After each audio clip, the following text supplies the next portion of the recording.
কেন কেউ চায় না আমায়, কি দোষ আমার বলো?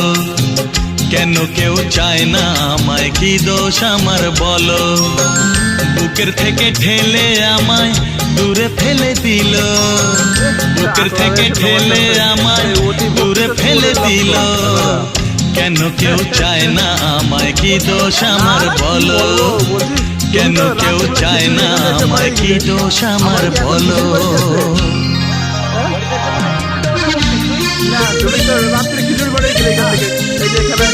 তারপরে আবার কি এখন সকাল সকাল চলে আসছে খিচুড়ি বানিয়েছে। কেন কি ঠিক করো? তুমি যে এখানে তুমি এখানে তোমাকে নেমন্তন্ন কে করেছে? তোমাকে নেমন্তন্ন করা সবই আছে আমার, তবু কিছুই আমার নেই। চোখের জলে লিখে কথা মুছিয়ে দিয়ে যা।